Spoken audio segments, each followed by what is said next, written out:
Ceci n'est pas un podcast ASMR. Bonjour à toutes et à tous, je suis David Frissino. Et moi, c'est Maxence Pirard. Ensemble, on est scénariste et créateur d'histoires. Et justement, après des années dans ce métier, on s'est rendu compte que l'écriture restait encore un grand mystère pour beaucoup de monde. Que vous soyez passionné de storytelling, scénariste en herbe, professionnel ou simplement curieux de savoir comment naissent les grandes histoires, il y a tellement à découvrir. L'écriture, c'est vraiment la base de tout projet, que ce soit pour le cinéma, les séries, les documentaires, les formats courts. Et pourtant, peu de gens connaissent les rouages qui se cachent derrière ces récits. C'est ce qu'on explore avec Séquence, notre podcast qui plonge au cœur de la création d'histoires. Tous les 15 jours, on reçoit des réalisateurs, des scénaristes, des producteurs, des diffuseurs pour décrypter avec eux leur parcours, leur méthodologie, leurs astuces et aussi toute la partie business étonnante de ce métier. Mais ce n'est pas juste pour les scénaristes, tout le monde peut y trouver de l'inspiration, que vous soyez auteur, créatif ou simplement fan d'histoires bien racontées. Et si vous aimez ce qu'on fait, une chose à faire, nous soutenir pour nous permettre de produire de nouvelles émissions plus régulièrement. Rendez-vous sur Patreon ou Tipeee via les liens en description. Le podcast est disponible en audio sur Spotify, Deezer, Apple Podcasts et en vidéo sur YouTube. Alors abonnez-vous, activez la cloche, mettez-nous 5 étoiles et relayez nos formats courts sur les réseaux sociaux. Merci pour votre soutien et à très bientôt pour un nouvel épisode de Séquence. À très vite. J'ai plus de 20 scénaristes sous contrat. Henri, c'est François. Écoute, je te rappelle au sujet de notre scénario. C'est ça qu'on appelle un flashback? Nous sommes au regret de devoir vous annoncer que votre manuscrit n'a pas été retenu par notre comité de lecture. On ne peut plus se payer le luxe d'investir dans des choses aussi superflues qu'un scénario. Toi, tu sais bien que je lis jamais les scénarios. Je vais lui faire une offre qu'il ne pourra pas refuser. Quand il s'agit de faire un film, les rêves ne suffisent pas. Je crée pour vivre.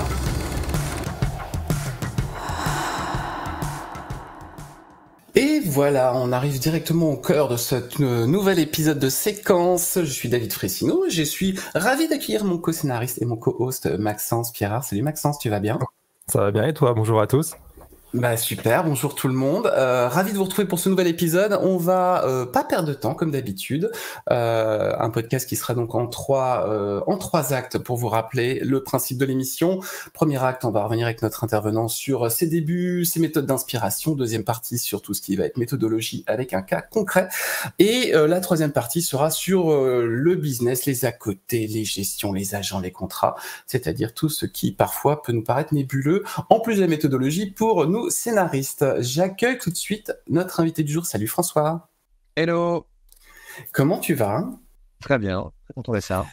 Bah ouais, merci d'avoir accepté l'invitation. Je vais faire un tout petit préambule parce que je pense que dans ce podcast, on s'intéresse aussi beaucoup au début, à la naissance de l'inspiration.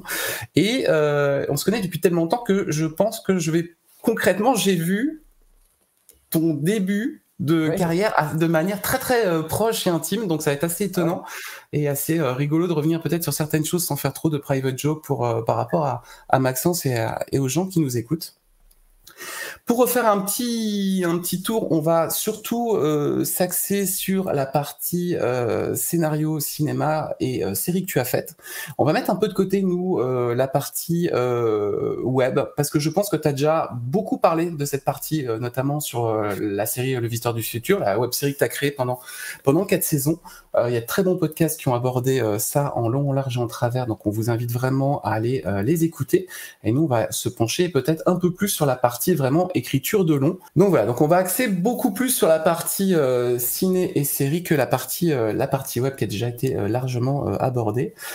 Justement, partie web, tu es le créateur d'une web série qui s'appelle Le Visiteur du Futur, avec une progression assez étonnante en termes de diffuseurs, parce que tu as commencé déjà avec ta bande de potes en tournant avec une petite caméra en amateur, qui était au départ un unitaire, un court-métrage, qui finalement s'est prolongé chez France Télévisions sous forme d'épisodes plus professionnels, on va dire, en tout cas accompagné par un environnement de production. Ça, c'est pour la partie web. Et série qui a donné Le Visiteur du Futur, qui est sorti en 2022 au cinéma, a été une belle aventure sur laquelle on va revenir. Oui, donc on est également à l'origine de la chaîne French Pause sur YouTube et a collaboré avec Golden Moustache. Il vient tout juste de terminer le tournage de son dernier film de 90 minutes, Mortel Raclette, une comédie déjantée prévue pour les fêtes de fin d'année. Est-ce qu'on s'est trompé ? Est-ce que tu veux déjà faire un petit rectificatif ? Ouais, alors, j'ai un peu collaboré avec Golden Moustache, mais c'était plutôt mon frère Raph qui a vraiment travaillé avec eux. Voilà, moi j'ai fait quelques apparitions, mais j'ai jamais travaillé vraiment avec Golden Moustache. J'ai fait un truc qui s'appelle le Golden Show, juste avant, qui existait avant le Golden Moustache, avec David Mourier et Monsieur Poulpe, qui est une émission de sketch. Et Mortel Raclette, oui, qui, je peux vous le dire, ne fera pas 90 minutes, fera un peu moins, mais en gros, oui. Justement, on va attaquer directement avec tes débuts. Toi, cette envie de raconter des histoires vraiment au sens large, ça a commencé quand? Franchement, je me rappelle pas ne pas avoir envie de raconter l'histoire, en fait. Dès le CP, j'en sais rien, je faisais des petites BD. Voilà, dès que j'ai eu accès à une caméra, même si c'était pas à moi, c'était à mon oncle, puis après j'ai pu avoir une caméra à moi, quand je dis une caméra, je parle d'un caméscope VHS. C'est là où j'ai commencé vraiment à dire, ok, je me raconte une histoire comme ça. Dans ma famille, ma sœur a toujours été celle qui dessinait mieux que tout le monde, donc très vite je me suis dit, il faut que je fasse autre chose que le dessin, parce que je ne pourrais jamais avoir son niveau. Donc par défaut, les vidéos, donc le cinéma à long terme, c'était ça qui est venu, on va dire, ma passion. Donc ça a toujours été des jeux d'enfants à la base, des jeux du week-end, des jeux de chaque fois que les copains venaient le week-end à la maison, on faisait des films, on faisait que ça. Est-ce que c'est justement parce que tu as eu ce besoin de jeu que pour toi ça a été quelque chose qui t'a fait persévérer dans le milieu, ou tu as justement eu plus une notion de se dire puisque j'ai des choses qui fonctionnent, je continue? Je pense que c'était cette volonté de ne pas travailler, de jouer tout le temps en fait, même si c'est du travail, et j'ai compris plus tard, malheureusement. Mais c'est cette volonté de ne pas grandir, je pense, qui m'a poussé à persévérer, quoi.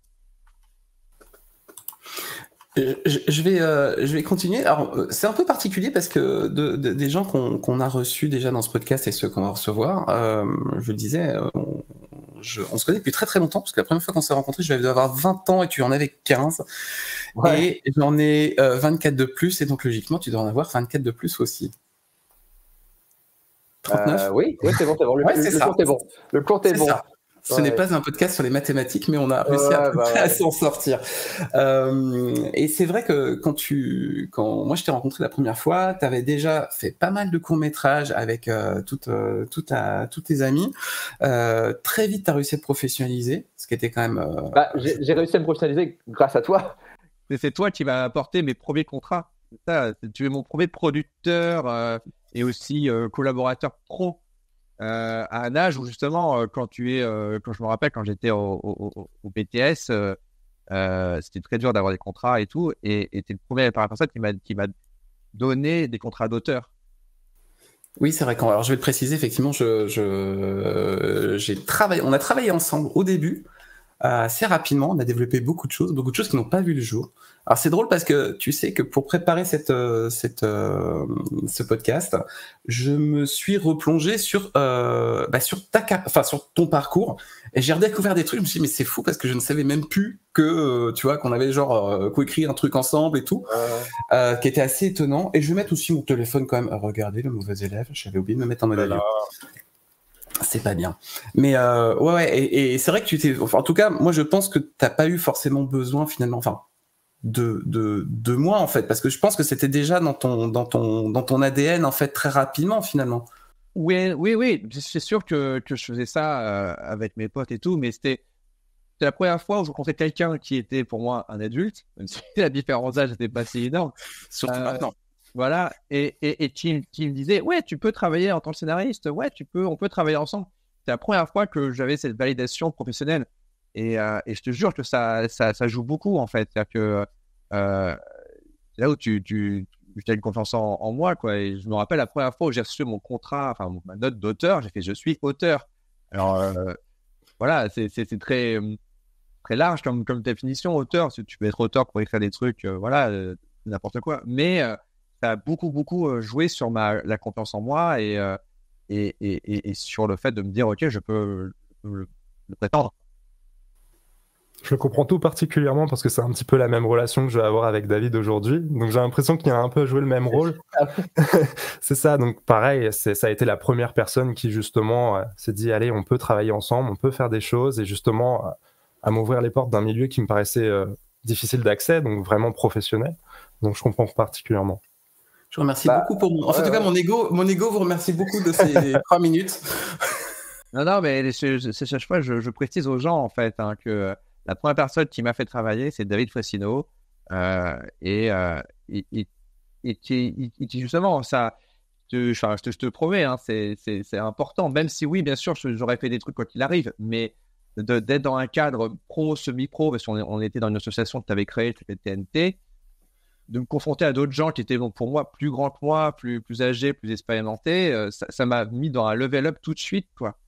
Et tout ça en parallèle de mes études. Donc, tout de suite, j'avais un peu un train d'avance sur les autres sans m'en rendre compte. Mais je trouve que c'est quelque chose qui te caractérise, c'est le fait d'avoir une idée et de pas attendre que les autres, finalement, te disent « c'est une bonne idée, on va accompagner », mais en fait, tu te dis « voilà, j'ai une bonne idée, j'y vais, je fonce ». Alors, pareil, pour revenir, désolé, encore à toi, l'idée de Visiteurs Futur, avant même que je la tourne, la seule personne, une des rares personnes avec qui j'ai pitché l'idée quand on s'était croisés, c'était toi et ta femme, Mylène. Et je me rappelle quand Mylène a dit « ah, c'est une bonne idée, ça ».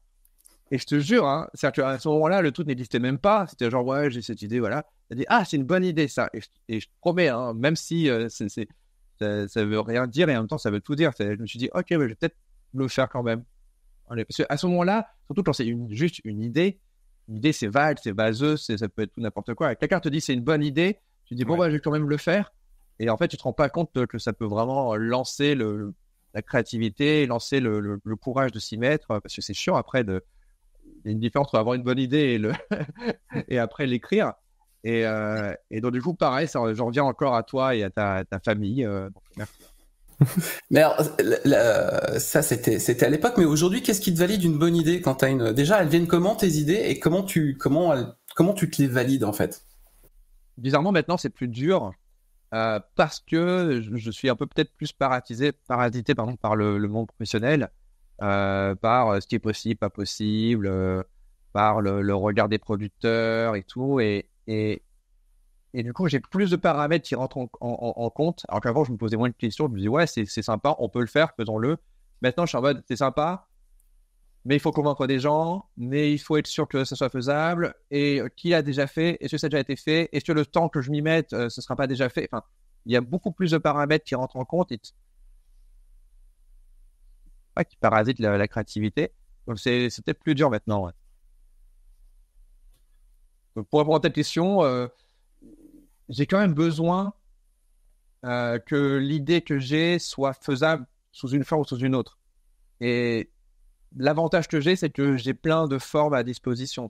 Donc moi, ma priorité, c'est forcément le cinéma, mais il y a d'autres formes qui sont accessibles ou voilà, que je peux exploiter, donc la série, mais aussi des formes plus expérimentales comme le podcast, le roman, la BD.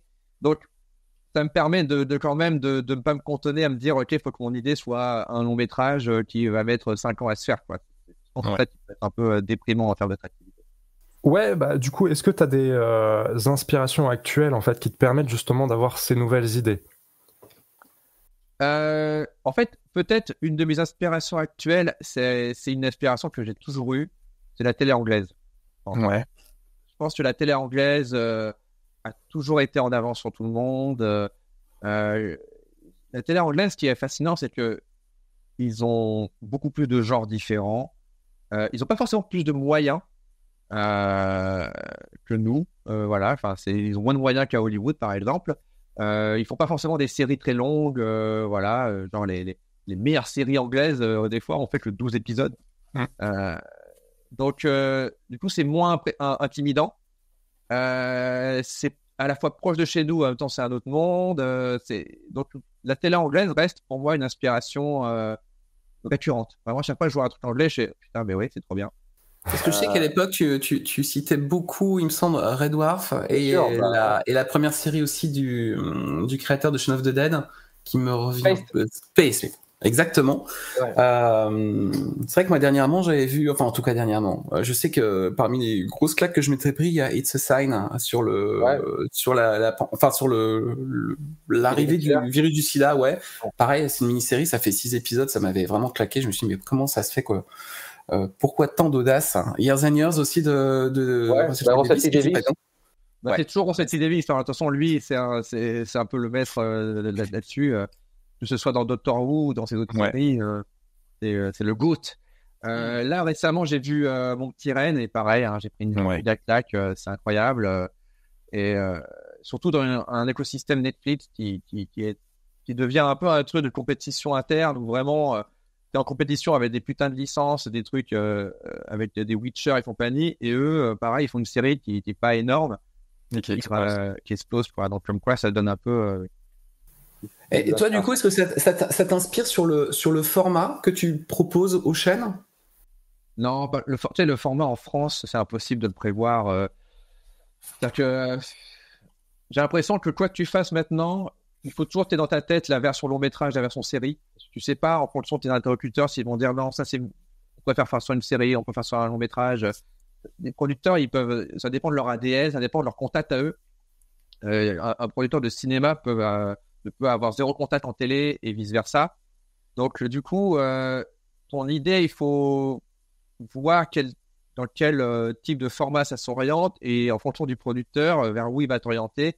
Et moi, ça m'est arrivé beaucoup de développer des projets c'est d'abord un film qui devient une série, qui redevient un film.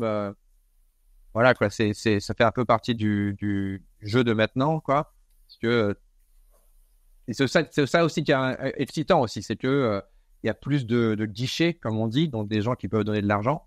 Mais forcément, c'est à eux qu'il faut... Tu t'adaptes à eux, en fait, en fonction de leur format et leur demande, quoi.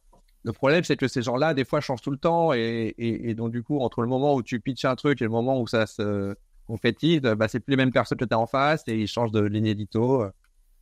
Donc, c'est très long, quoi. Justement, avec Le Visiteur du Futur, on peut clairement dire maintenant que c'est une franchise. Puisqu'on a aussi bien de la BD que de la série, de la web-série et un long métrage. Est-ce que c'était plus une question d'opportunité que d'aller sur un nouveau format pour continuer justement cet univers, ou c'était plus une envie, toi, d'aller explorer en fait ces nouveaux formats? En fait, c'était pour le coup, c'est la continuité du rêve de gosse. Certes, quand on a fait la saison 4 du Visiteur du Futur, donc il y a 10 ans, on savait qu'on avait un peu atteint les limites de la production web. Gros budget, donc gros budget pour le web dit très petit budget pour la télé. Et on savait qu'il n'y avait pas trop de sens à continuer là-dessus, que le vrai step-up, ça allait être le cinéma. Et à l'époque, c'était Ankama qui avait vraiment la licence et tout, et qui me disait non, on veut faire un film de cinéma. Eux aussi, en parallèle, ils commençaient à faire du cinéma. Donc on sentait, c'était ça forcément un peu le Graal. Et moi, en termes de créativité, c'était un peu le truc idéal. Mais c'était aussi un challenge artistique, parce que faire un film adapté d'une série qui en même temps accueille le maximum de gens et pas forcément les fans de la série. En plus, ça vient d'Internet. En plus, c'est la science-fiction. Enfin, on n'avait que des trucs qui nous, qui étaient des contraintes en fait pour la plupart des distributeurs, tout ça. Et c'est pour ça que ça a mis 8 ans à se faire ce. En sachant que je pense que tout le monde t'a harcelé pendant ces 8 ans pour savoir quand est-ce qu'il allait arriver. Est-ce que ça met une pression supplémentaire, j'imagine? Oui, alors la différence, c'est que nous, on n'avait pas promis un long métrage. Justement, j'avais essayé pendant longtemps de ne pas dire qu'on faisait un long métrage pour pas faire de fausses promesses, pour pas teaser un truc impossible. Sauf qu'à un moment, on a dû le dire. Là, ça a commencé à être compliqué, parce qu'au moment où on l'a dit, dans une attente. En 2018, il y a eu une attente, et c'est le moment où on n'avait pas l'argent. Donc, et Internet n'oublie pas en plus. Voilà. Donc, là où j'ai fait genre, ah putain, là c'est. Je me mets un peu en danger. Je suis un peu coincé, et heureusement on a réussi à faire le film. Mais c'est vrai que là c'était un peu plus stressant à ce moment-là. Justement, avant de passer à l'acte 2, donc la méthodologie d'écriture sur le Visiteur du Futur, tu as la gentillesse de nous envoyer une des versions finales, ou la version finale, tu nous en parleras un petit peu après. Je voulais juste revenir, avant de passer à cette étape-là, sur l'inspiration, justement. Quand tu as des idées, tes vieilles idées, en fait, t'en fais quoi de tes vieilles idées? Est-ce que tu les mets dans un vieux tiroir et tu te dis c'est fini, je passe à autre chose parce que intellectuellement je suis sur une autre voie, ou alors régulièrement tu dis tiens, je vais rouvrir un peu mes tiroirs, je vois ce que j'ai cette banque de projets, d'idées, que ce soit de séries, de longs, et je vais en faire quelque chose dans le futur? Ouais, ça m'arrive très souvent, ça, de recycler des idées ou de les retravailler. Ça m'arrive de les abandonner et de me dire, allez, ça c'est fini, on les verra plus jamais. Et quelques années plus tard, souvent parce que des fois on me demande, t'as pas un truc comme ça? Je réfléchis. Et vraiment, des fois, j'oublie. Je fais, tiens, j'ai écrit un truc comme ça. Je fais, ah, mais oui, j'ai écrit ça. Et après, je le relis, je fais, mais c'est pas si nul que ça, en fait. Parce que forcément, ce qui démotive, c'est quand le projet avance pas, quand en face de toi, tu as des gens qui comprennent pas tes idées ou qui n'arrivent pas à les vendre, et du coup, tu te dis, bon, bah, c'est nul. Et en fait, après, avec le temps, des fois, tu te dis, non, en fait, c'était pas si nul que ça. Si j'ai passé autant de temps là-dessus, c'est qu'il y avait quand même de certaines valeurs. Et souvent, c'est une bonne chose, en fait, de retravailler des idées avec le recul, parce que c'est là où tu es plus intransigeant. C'est-à-dire que les bonnes idées, tu les reconnais tout de suite. Les mauvaises idées, tu fais genre, ok, ça c'est nul, on peut les enlever. Donc, je suis très open là-dessus. J'aime beaucoup avoir des nouvelles idées, forcément, mais maintenant, je suis moins, comment dire, avant, je déprimais beaucoup quand un projet se faisait pas. Je me disais, ok, c'est temps perdu pour ça. Et là, je me dis, non, si c'est une bonne idée, ça va revenir naturellement. Et justement, je me permets de te couper, mais avant d'avoir vraiment cette pierre angulaire dans une carrière qui est un premier long métrage, quel ratio tu donnerais entre le nombre de projets que tu as développés et ceux qui ont vu le jour? Alors, je vais dire un truc, avant le long métrage ou après le long métrage, ça change pas le ratio. Ça merde. Toujours, je dirais qu'il y a... Allez, je vais faire un ratio pas trop déprimant, mais réaliste. Je dirais que c'est un projet sur 6 qui se fait. Et encore. Ouais. Voilà. Et donc, c'est sûr qu'un long métrage, ça aide. Ouais, il y a les projets perso. Parce que aussi, l'autre casse-tête que j'ai, qui est pour le coup assez pratique, c'est que je suis aussi réalisateur et je suis aussi réalisateur des fois de commandes. Donc c'est ça qui est plutôt bien en termes d'équilibre créatif, c'est que comme un projet perso que j'écris dans ton scénario va mettre du temps à se développer, je peux aussi réaliser, ça m'est arrivé de réaliser dans des courts-métrages ou là récemment un unitaire pour Canal+, que j'ai pas écrit, et du coup c'est beaucoup plus rapide, c'est-à-dire que le projet se fait dans l'année plutôt que dans 3 ans. Et donc ça c'est plutôt cool, ça permet de se dire ok, tu fais des trucs un peu plus concrets, mais en tant que scénariste pur, on va dire créateur à l'origine, ouais, vraiment un projet sur 6, c'est un ratio et c'est voilà le maximum. Ouais. T'estimes que t'as combien de projets en tiroir, justement? Parce que la bibliothèque d'idées de François Descraques, à peu près, on va dire, formalisée, c'est-à-dire, soit tu t'es quand même fait un petit document Word qui porte le nom du projet, ou t'as 2-3 pages de traitement, ou tu t'es fait quand même un visuel en disant, bon, je le fais quand même parce qu'il faut que ça sorte de ma tête. Une vingtaine. Ouais. Une vingtaine à différents niveaux, bien sûr, mais il y a des scripts complets que j'ai écrits, que ce soit payé ou pas payé. Il y a des romans que j'ai écrits, il y a des bibles de projets, des petits pitchs. Voilà. Une vingtaine présentables, ouais. Voilà. Après, il y a les idées un peu abstraites que j'ai pas, voilà, qui sont pas encore été formalisées, mais j'ai une vingtaine de projets concrets que je pourrais, on va dire, vendre, ou voilà, quoi, plein de faire. Est-ce qu'il y a quelque chose qu'on n'a pas abordé sur l'inspiration qui justement pourrait inspirer les gens qui nous écoutent, François? Comment t'écris? Est-ce que t'écris dans du bruit? Est-ce que t'écris dans du calme? Est-ce qu'il faut que ça soit une journée qui soit dédiée que à ça? Ou alors tu peux faire 50 milliards de trucs, rentrer de chez le médecin, écrire, repartir, voir ton fils, je sais pas, ça se passe comment? Alors, il y a écrire et écrire. Quand les gens disent écrire, ils pensent que c'est écrire comme ça. Et des fois, écrire, c'est juste là, c'est juste voilà. Des fois, moi, il y a beaucoup de projets qui sont écrits dans ma tête, mais que j'ai juste, on va dire, dit oralement et pitché. Et pourtant, ils sont assez concrets pour moi. Donc ça, c'est pour ça que esthétiquement, ça, t'as pas besoin de grand-chose pour développer, on va dire, ton imaginaire, tes idées. Après, quand il faut écrire, on va savoir faire un document.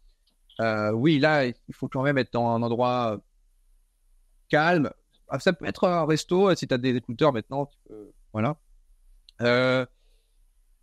Là-dessus, tout dépend aussi comment dire, le niveau de document, quoi. Genre, si c'est un synopsis, bon, même techniquement, un synopsis, tu peux l'écrire sur ton iPhone. Tu vois. Oui. Ça, c'est assez pratique. Tu peux, t'es pas obligé d'avoir un ordinateur, machin et tout. Après, quand tu commences à écrire du dialogué, là, c'est sûr qu'un ordinateur, c'est mieux.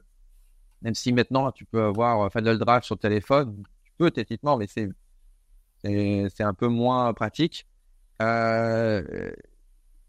Et alors après, moi, j'ai un truc, c'est que mon ordinateur, j'ai un problème de batterie. Mon ordinateur portable n'est pas portable. D'accord. Donc, du coup, je peux plus travailler ailleurs à part si je suis branché. Et c'est pour ça que j'écris beaucoup. Enfin, quand on est dans les étapes de synopsis, je peux beaucoup écrire sur mon téléphone. Et l'avantage, c'est que ça me donne l'impression de ne pas travailler vraiment. C'est comme ça que j'ai écrit mon roman Troisième droite. C'était un roman sur Twitter. C'est que ce qui m'a débloqué, c'était de jamais... Enfin, après, au bout d'un moment, je l'ai écrit sur ordinateur, mais les premiers chapitres, je les ai écrits sur mon téléphone quand j'étais en vacances. Quand j'attendais le métro, j'étais... Voilà, j'avais un moment où j'écrivais. Et donc, du coup, j'avais cette impression vraiment de pas travailler, quoi. Et je pense que c'est aussi ça, la difficulté, pour moi en tout cas, c'est de faire croire à mon cerveau qu'il travaille pas. Qui fait juste j'ai fait comme ça pour m'amuser, voilà. Et après, au bout d'un moment, malheureusement, tu es obligé de te confronter au travail, tu es obligé de remplir des pages, remplir des trucs. Et c'est là où ça devient compliqué. C'est là où vraiment le cerveau humain n'est pas fait pour ça, quoi. Il n'est pas fait pour se concentrer sur un truc qui n'existe pas. C'est tellement différent d'un travail de, je sais pas, de montage, où tu agences des images, tu dis déjà et tout. Même la photo ou filmer un truc, tu as un objet, tu as un truc devant toi qui existe, voilà. Écrire, ça n'a aucun sens en soi. Donc, vraiment, c'est ce qui est le plus dur parce que tu dois remplir une page blanche et tout. Enfin, ça... et c'est là où je m'autorise des fois.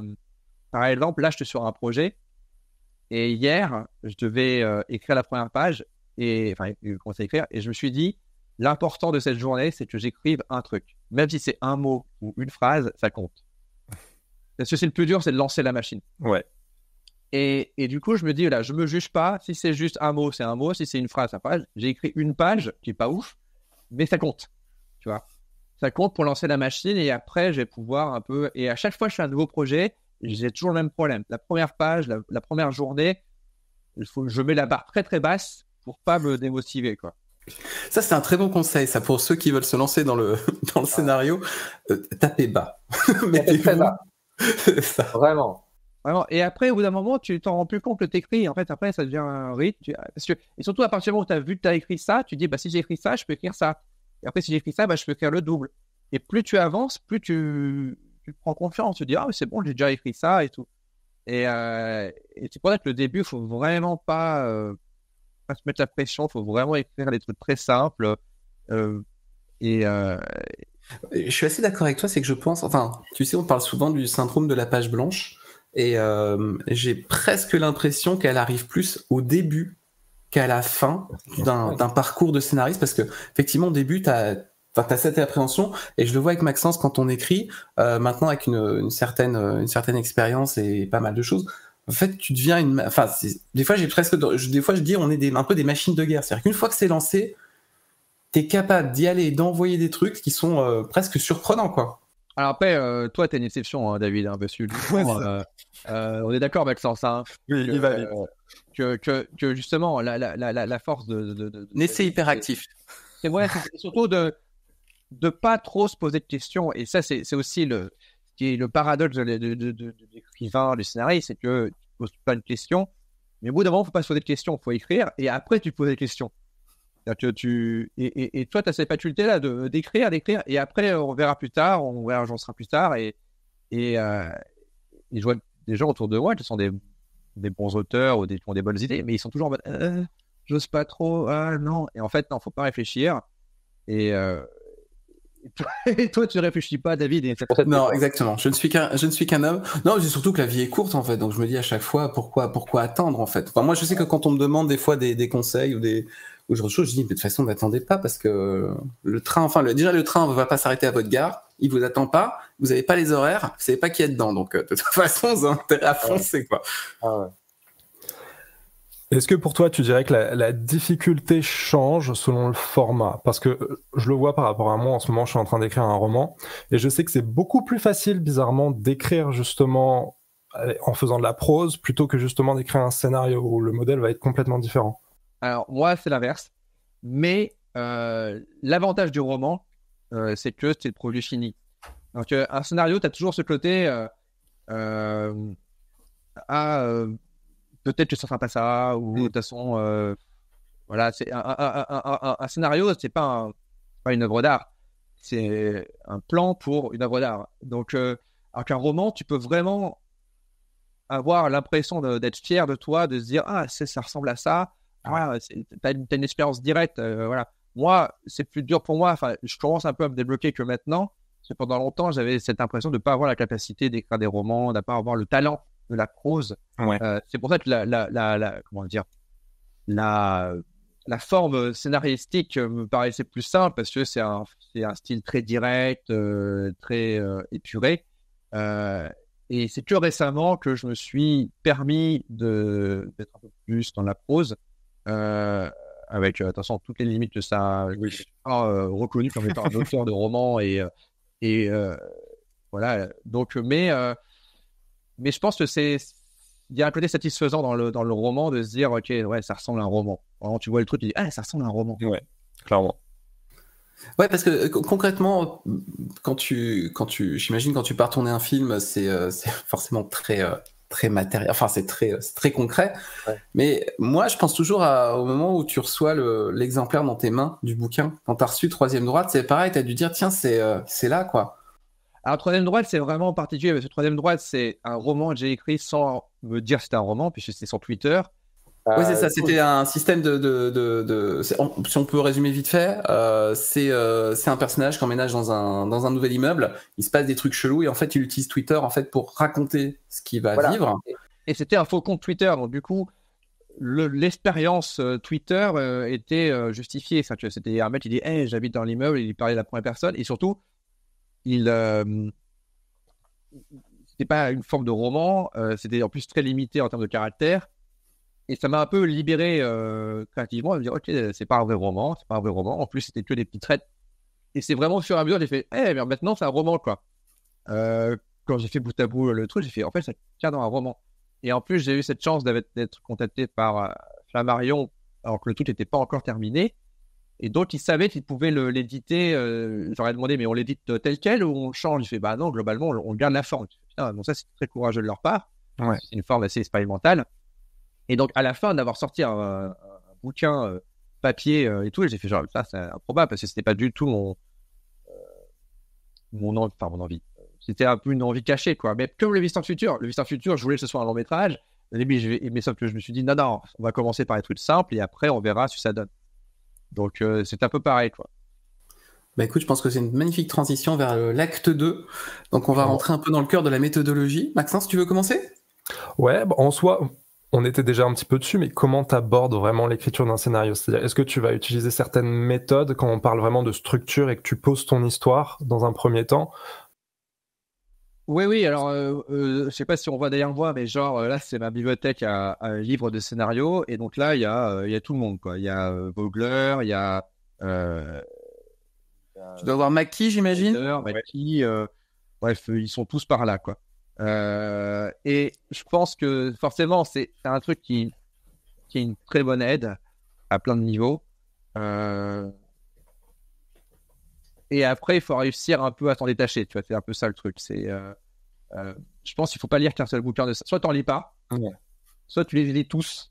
Mais il ne faut pas forcément avoir qu'une seule référence. Chacun aborde un axe intéressant du travail, mais le truc que ces bouquins ne font jamais, en fait, ces bouquins, ils analysent un scénario déjà fait, en fait.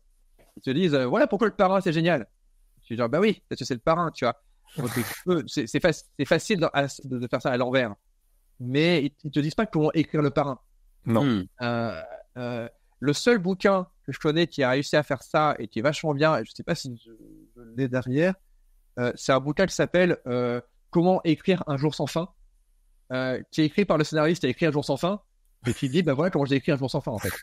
Et Et c'est le livre le plus honnête que je connaisse parce que le gars, il explique. D'ailleurs, ce qui est hyper intéressant dans ce livre, c'est qu'il te montre la première version du scénario qui n'est pas la version qu'on a vue au cinéma. Vas-y, raconte ça. Bah, en fait, déjà, le gars, il explique tout son procédé et il dit voilà comment j'ai fait ce film, qui est en plus considéré comme étant un des meilleures comédies de tous les temps, qui est en plus un film qui c'est un film qui est étudié autant chez les bouddhistes que chez les chrétiens, que en philosophie. Enfin bref, c'est un film qui tout le monde s'y retrouve en termes d'expérience humaine sur voilà. Il y en a qui disent que c'est un film qui parle du deuil. Enfin, et lui, il dit comment il a écrit le film et ça n'a rien à voir en fait. C'est que lui, il dit bah voilà, moi d'abord je voulais faire un film de vampire. Son inspiration c'était Entretien avec un vampire. Il a vu Entretien avec un vampire. Il a dit tiens, quel effet ça ferait d'être immortel. Tu vois. Et après il s'est dit ah mais c'est chiant de faire un film sur un mec immortel parce que t'es obligé de changer tous les décors tout le temps, les costumes. Ah, on a qu'à dire que le gars, il vit la même journée, donc ça, c'est plus simple. Tu vois, donc, ça, tu vois, et donc, et après, la première version du scénario qu'il a écrite, ça, c'est intéressant, c'est que c'était les mêmes scènes, mais pas dans le même ordre. Et son scénario était pas très bien. Il le reconnaît lui-même. Il dit, bah voilà, j'avais des bonnes idées, mais pas dans le bon ordre. Genre, le film commençait, il était direct dans la boucle temporelle, l'humour marchait moins bien. C'était beaucoup plus dramatique. Et il a fallu qu'il y ait Harold Ramis, donc un des meilleurs scénaristes d'Hollywood de l'époque, le mec qui a coécrit Ghostbusters, qui lit le scénario et qui dit voilà, tu as deux solutions. Soit t'en fais un petit film indépendant et tu le fais toi-même et tout. Soit t'en fais un film hollywoodien, mais il faut réécrire. Il faut qu'il remette dans l'ordre. Et c'est Harold Ramis qui a sublimé le scénario en réagençant les scènes. Et en enlevant aussi l'explication du pourquoi le gars il est dans le bout temporel et tout. Et qui a fait que le film il est intemporel et tout. Et en plus t'as Bill Murray et machin et tout. Et donc le gars il est assez transparent sur son procédé. Il dit bah voilà, c'est un mélange entre mes idées, Harold Ramis, voilà. Et ça c'est un truc que tu peux pas reproduire à l'infini. Donc c'est pas que tous ces livres de scénario ils sont très bien et te permettent souvent d'identifier des problèmes ou d'identifier des faiblesses ou des forces. Mais ils te disent pas comment écrire un scénario et tu es obligé de le faire pour t'en rendre compte quoi.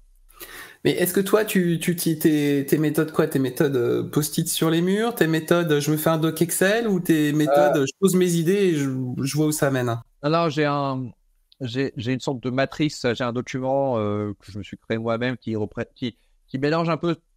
C'est un document vierge où il y a une première page c'est le titre où je mets peut-être beaucoup de temps à trouver la typo du titre.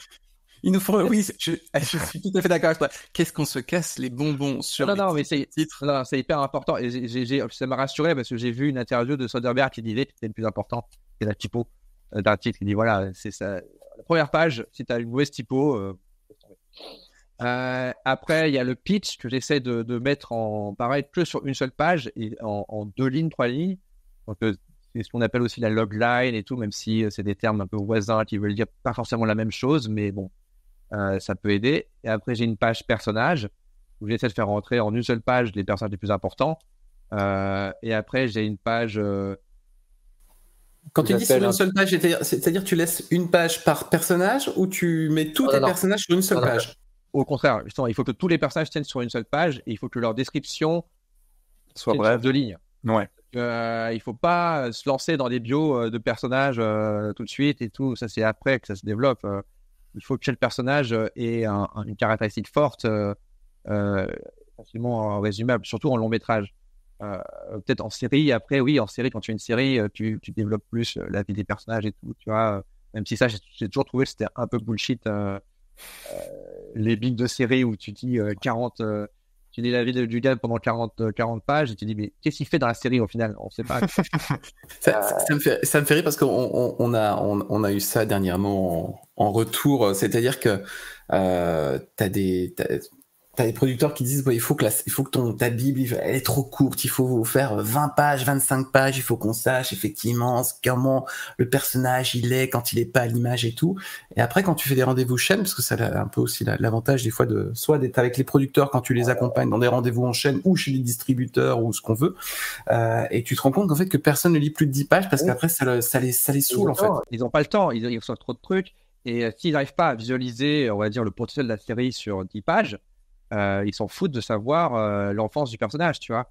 Et les producteurs, ils ont un peu cette tendance à l'ancienne de vouloir faire une bible littéraire infinie, qui peut être pratique plus tard. C'est-à-dire que plus tard, quand la série elle est bien lancée, quand vraiment, quand tu dois faire un pré-développement, là, c'est important de bien gonfler un peu le background.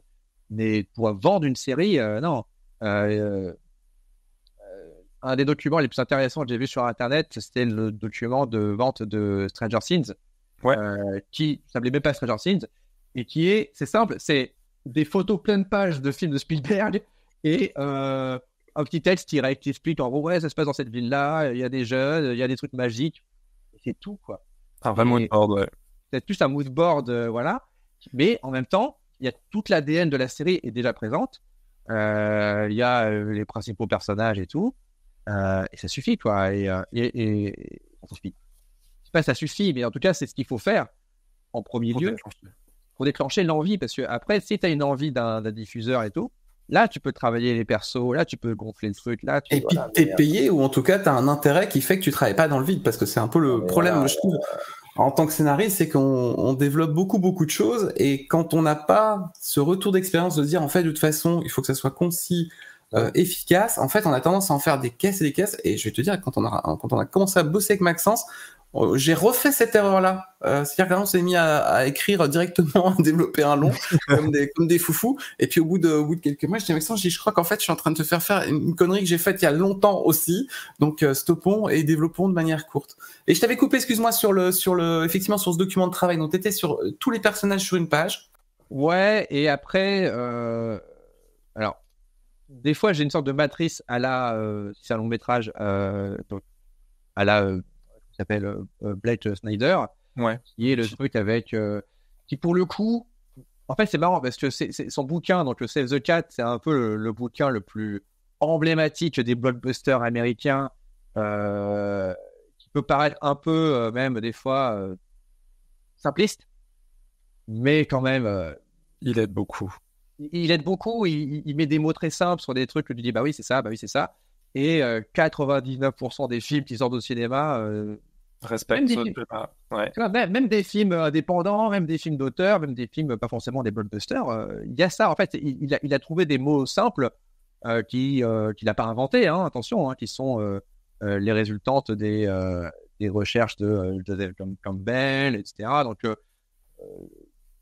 le mythe du héros, machin, et tout ça, c'est des trucs qui existaient avant lui. C'est juste que lui, il en a fait une sorte de grille synthétique. De lecture, ouais. Ouais, assez efficace. Qui, pareil, ne t'aide pas forcément à écrire le film, mais qui t'aide au moins à hiérarchiser tes idées, tu vois. Donc, des fois, je l'utilise, des fois, je pense qu'au bout d'un moment, je l'utilise plus parce que ça devient un peu inné. Et après, j'ai un truc qui s'appelle structure générale où là vraiment je fais des bullet points et tout, et ce document après là c'est là où ça peut grossir un peu indépendamment de ma volonté, et après j'ai un dernier truc qui s'appelle question-réponse où je me pose volontairement des questions que je réponds à moi-même, quoi, quand je suis bloqué. Et en fait le fait de poser la question, vraiment l'écrire la question, genre pourquoi ce personnage va-t-il faire ça, je l'écris parce que et là après ça m'oblige à répondre. Ouais. Et ça, c'est un truc que c'est une sorte d'auto-brainstorm. Parce que moi, j'ai pas d'amis comme toi. J'ai pas un Maxence à qui poser la question. Du coup, je me la pose à moi-même et je me réponds à moi-même comme un bon schizo. Après, on peut parler effectivement de tout ce qui est... parce que tu nous as parlé de justement quand tu élabores un projet, tu as tendance à faire des personnages avec une brève ligne de description, histoire d'avoir... Mais comment justement tu vas les rendre mémorables après dans ton écrit? C'est sûr que la partie un peu bâtarde, c'est la partie séquencier ou traitement où justement les personnages parlent pas vraiment, et c'est pour ça que maintenant je m'autorise beaucoup plus dans les traitements. Les traitements, c'est le document, c'est entre le synopsis et le séquentiel, où ça ressemble à un roman mal écrit. C'est la suite, on va dire, c'est la suite des actions que toi, tu as déjà posées en intention dans ton développement, quoi. Voilà, et là, je me permets peut-être plus de faire parler les personnages qu'avant. Vraiment de leur donner une voix, de leur donner... voilà. En fait, il y a des trucs que je me permettais pas avant, parce que ça me semblait interdit. C'était faire parler les personnages dans un traitement et dire ce qu'ils pensaient. Ouais. Et c'est vrai que le premier truc qu'on te dit dans le scénario, c'est vous pouvez pas écrire ce que pense un personnage, parce que si c'est pas visible à l'image, on va pas le comprendre. Ouais. Et c'est vrai, mais dans cette étape-là, je pense que c'est important de communiquer le maximum d'informations, même si après tu sais pas comment tu vas le rendre visuellement ou tout, c'est important de le communiquer, et après tu te démerdes après dans l'étape d'après. Et je pense que c'est le plus important, c'est d'être, parce que c'est comme le traitement, c'est un document qui est pas très sympa à lire. Il faut être déjà il faut que ce soit fun à lire, il faut donner le plus d'informations, il faut pas que le lecteur, donc, qui est souvent un producteur ou un diffuseur, soit paumé, quoi. Et donc c'est là où je me permets un peu plus d'être un peu plus introspectif, quoi. Tu penses qu'ils sont, pour toi, il est montrable au grand monde à partir de quelle longueur ce document? À partir de quel moment tu dis, tiens, là, il fait 10 pages, pour moi c'est bien, ou tiens, les personnages ils sont courts, mais ça c'est pas grave, mais en même temps la partie traitement, là, elle fait 3 pages, ça me va, ou est-ce qu'il faut qu'elle fasse 10 pages? C'est au cas par cas, parce que tout dépend ce que tu vends, à qui tu le vends, dans quel cas tu le vends. Par exemple, là en ce moment, j'ai un projet, j'ai vachement écrit, alors qu'il n'est pas vendu, et donc j'ai un document de 30-40 pages qui mélange scènes écrites, dialoguées, scènes résumées, parce que c'est un truc que comme c'est un thriller avec un whodunit et tout, t'es obligé un peu malheureusement d'avoir l'ordre des actions, d'avoir une mécanique et une structure assez précise. Alors que quand c'est un projet par exemple plus de série, où justement tu vends plus un concept et des personnages forts, et faut pas vendre trop d'intrigues, là vaut mieux être plus court, vaut mieux lancer des promesses en disant ouais il va se passer ça, mais sans être trop précis, et faire participer le producteur dans la discussion avant de trop développer, quoi. Donc tout dépend de la nature du concept. C'est juste ce que tu dis, parce que c'est vrai que moi c'est un retour que j'ai beaucoup entendu de gens qui soit on va dire des scénaristes très débutants, ou des gens qui font du roman, qui vont passer au scénario, peu importe, mais ce truc de se dire il faut que le document soit parfait, et deux, le producteur il va pas amener d'idées, parce qu'en fait c'est moi l'auteur en fait. Et c'est vrai que moi j'ai toujours tendance à dire, il y a des producteurs qui ont des très bons retours, je l'ai vécu au fur et à mesure de ce que j'ai pu faire, avec Maxence aussi, et je pense que toi c'est pareil, t'as rencontré des gens qui ont vraiment amené une plus-value à un traitement. En fait, je le vois pas comme ça, je me dis pas, c'est juste que dans le processus naturel de travail avec un producteur pour un long métrage, quoi qu'il arrive, en fait, comment dire, entre ton synopsis, ton traitement et après ton dialogué, il faut que ce soit de mieux en mieux. C'est le plus important. Et forcément, entre ces versions, il y aura des retours de producteurs. Que les retours soient bons ou mauvais, ton but à toi, c'est que ce soit meilleur. Même quand un retour est mauvais, ou on va dire pas, ou qui t'aide pas, on va dire, c'est à toi de le transformer pour que tu donnes une meilleure version après. Bien sûr, si le producteur est très bon et qu'il a un regard un peu de sniper et qu'il te dit en 2 secondes, ok, attention à ça, et tu te dis, ah mais oui, carrément, ça c'est idéal. Ça arrive rarement. En fait, souvent, ce qui arrive chez un producteur, c'est que il va pas forcément te dire quoi changer, ou alors il va peut-être te proposer de changer un truc, mais ce qui est important, c'est pas d'écouter ses idées, d'écouter son ressenti. Parce que les idées, c'est les tiennes, tu vois. Par contre, son ressenti est intéressant, parce que son ressenti, tu peux pas enlever un ressenti de quelqu'un, tu peux pas dire non, c'est faux. Genre, non, c'est faux, si le mec te dit, j'ai pas trouvé ça drôle, tu dis non, c'est faux, c'est hilarant. Bon. donc, du coup, tu dois écouter le ressenti et comprendre ce que tu peux, que son ressenti peut t'aider à améliorer, quoi. Et c'est pour ça que souvent, il faut écouter le ressenti et pas forcément les solutions des producteurs. Parce que s'il y avait des solutions magiques, il ne serait pas producteur, il serait scénariste, tu vois. Donc, c'est à toi de trouver les solutions, mais par contre, écouter les ressentis, c'est important. Parce que c'est ça qui va t'aiguiller sur ok, d'accord, je pense que je peux améliorer ça, quoi. L'autre truc aussi qui est important, c'est que on parlait des producteurs et tout, c'est que les producteurs ont besoin.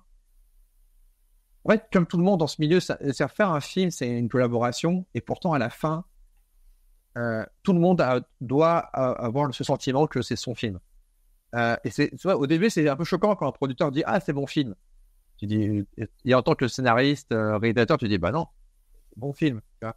Mais c'est bien en fait, c'est une bonne chose si un producteur s'approprie ton film. Ça veut dire qu'il le défend, ça veut dire qu'il se tire que les dedans, ça veut dire qu'il va tout faire pour que le film existe.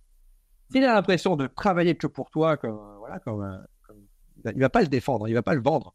Il faut qu'il ait l'impression que ça vienne de lui aussi. Et donc, c'est pour ça que le dialogue avec un producteur est hyper important et que c'est toujours bien de commencer par un concept, on va dire, général, qui se peaufine avec le producteur, parce que le producteur se sent responsable du projet. Il se dit, ok, j'ai participé à l'écriture d'une manière ou d'une autre, même si c'est juste en donnant des inputs un peu. Et là, c'est ça qui fera un peu la différence entre un producteur qui va être en mode, ouais, j'ai essayé de le vendre, bon, j'ai pas réussi. Moi, ça m'est arrivé de fournir un truc clé en main, le producteur fait, ok, bon, qui le veut, personne, bon, bah, c'est mort, tu vois. Et quand un producteur se sent vraiment responsable du projet, ou en tout cas, sans forcément se dire qu'il est auteur, en tout cas qu'il est l'origine du truc d'une manière ou d'une autre, là, le projet, le mec, il va passer peut-être du temps à le faire, et ça va être pas forcément simple, mais il va faire tout pour que le projet existe. Et c'est pour ça peut-être que le sentiment d'appropriation pour le producteur, il est plus important quand le projet est un peu working progress et pas complètement, quand c'est pas une suite dialoguée de 90 pages, quoi. C'est ça, parce qu'il y a que des gens, oui, c'est que quand t'es hyper installé, je sais pas, j'en sais rien, Christopher Nolan, si t'as un des producteurs qui arrive sur le projet alors que le gars il est déjà en route, le mec il est trop content de participer au projet Christopher Nolan, donc il va rien dire, tu vois. Mais tant que t'es pas Christopher Nolan, tu dois justement collaborer au maximum avec la personne, et après, alors attention, hein, malheureusement, une collaboration avec un producteur, c'est comme en amour, c'est que tu ne peux savoir vraiment si ça vient se passer que quand tu es déjà dedans, en fait. Tu peux pas trop, tu vois, donc, et tu dois tenter l'aventure et tout, et voir si ça match ou pas. Et c'est que quand c'est pour ça qu'il faut multiplier les projets aussi, parce que tu peux pas, si tu as une œuvre en soi que tu livres à un inconnu que tu sais pas comment ça va se passer, et qu'après tu as l'impression que le truc est oublié ou mal vendu, c'est terrible, quoi. Du coup, pour revenir un petit peu à tout ce qui est document de façon générale, tu dirais que tu as à peu près combien de versions différentes avant d'avoir une version finale sur laquelle tu sais que le projet va être lancé? Je sais jamais quand un projet va être lancé. Je sais qu'un projet est lancé quand je suis en train de tourner, et encore, à ce moment-là, je me dis, c'est pas sûr. Ça peut s'arrêter. Donc, le Covid, tout le monde s'est dit ça. Hein. Ouais. Et donc, et franchement, il y a version et version, tu vois. Ça que pour le Visiteur Futur, par exemple, j'ai écrit des traitements de versions différentes du film, mais qui ont rien à voir. Où c'est pas les mêmes persos, c'est pas les mêmes époques, c'est pas les mêmes actions et tout. Après, tu as des versions où c'est genre la même histoire, mais tu changes des trucs. Donc, il y a marqué V1, V2, V3, mais là, c'est juste des itérations de la même idée, quoi. Et ça, vraiment, tu peux pas trop le savoir. Tu peux jamais trop le savoir. Chaque fois que tu penses que ça va être simple, ça n'est jamais vraiment, en fait. Peut-être en télé, c'est beaucoup plus simple, parce que en télé, à partir du moment où c'est une commandée et où tu as une date de diffusion, bon, bah, tu sais que tu peux pas faire 40 000 versions parce que faut le tourner au bout d'un moment. Au cinéma, ils peuvent vraiment te faire écrire, réécrire pendant des années. C'est pour ça qu'un contrat est hyper important. C'est que dans un contrat, ça te délimite un cadre de version où tu sais que tu as peut-être 2 à 3 versions par document. Donc, synopsis, traitement, séquencier, dialogué. Et ça cerne un peu ton travail, quoi. Et en plus, tu es censé être payé par la version. Ça, c'est quand tu as un vrai contrat d'auteur, de scénariste, ce qui est pas tout le temps le cas. En série, ce qui est compliqué, c'est quand tu es à l'étape intermédiaire où tu n'as pas encore un vrai deal avec un diffuseur et où le producteur peut te faire réécrire à l'infini, alors qu'il a que optionné ton truc, donc il n'a pas payé très cher. Et là, tu peux écrire 5-6 versions sans savoir où ça va, quoi. Justement, sur le visiteur du futur, est-ce qu'il y a eu un moment où tu as été contraint à changer justement des éléments de ton histoire que tu voulais pas forcément changer, justement, parce que peut-être un producteur te l'a demandé? Alors, tous les changements qu'il y a eu dans les scénarios pendant les 6 ans, 7 ans de développement, c'était vraiment par rapport à moi. C'était moi qui cherchais l'histoire, qui galérais, qui ne la trouvais pas. J'étais à moitié convaincu moi-même, j'étais en mode et j'ai vraiment fait des histoires qui n'ont rien à voir, des trucs. J'ai littéralement 6 films différents possibles. Mais quand on a commencé vraiment à trouver, déjà il a fallu aussi qu'on change de producteur. Il a fallu que ce soit Pyramide Productions qui reprenne les droits du film, et donc là ça a relancé un peu la machine. Parce que c'était le producteur de la série télé au départ qui avait les droits de la version. Ankama qui voulait faire le film, puis après Ankama a décidé de laisser. Enfin, moi j'ai trouvé Pyramide qui a voulu faire le film et ils sont mis d'accord pour que ce soit Pyramide qui reprenne le film. Et là, et encore, quand le synopsis synopsis que j'ai vendu à Pyramide, c'est pas le film qui est sorti. C'est encore un truc intermédiaire. Et après, j'ai commencé à en fait, c'est un peu par élimination en fait. C'est en faisant toutes les versions pas ouf que par défaut, j'ai fait en fait, ça c'est peut-être la version la plus intéressante. Parce que je te coupe juste 2 secondes pour nos auditeurs. Le visiteur du futur, grosso modo, c'est un mec qui vient du futur, qui vient emmerder quelqu'un du présent, ça c'est sur la web-série, pour lui dire attention, fais pas ce que tu es en train de faire là, sinon voilà ce qui va se passer. Il y a des conséquences dramatiques dans le futur d'un simple jet de canette en dehors d'une poubelle. La version long métrage qu'on a pu voir en 2022, tu me rectifies si je dis une bêtise, je l'ai encore regardé hier soir, c'est une jeune activiste écologique dont le père est en train de faire un projet de centrale nucléaire, et cette équipe effectivement débarque du futur en disant ce projet de centrale va avoir des conséquences terribles dans les décennies qui arrivent. Ça c'est ce qu'on connaît. Ça, ce que tu viens de résumer, j'ai mis 6 ans à le trouver, tu vois. Cette façon simple de résumer le film, ça qui a été, c'est pour ça que j'ai mis 6 ans, parce que le problème que j'avais, c'était que j'avais tout le background de la série qui prenait beaucoup de place, et en fait il a fallu que justement, comme tu viens de résumer le film en disant c'est un mec du présent qui se fait emmerder par un mec du futur, ça il a fallu que je déconstruise tout pour me recentrer sur cet élément essentiel, tu vois, et me dire le film, quoi que ça raconte, il faut que ce soit quelqu'un du présent qui se fait emmerder par quelqu'un du futur.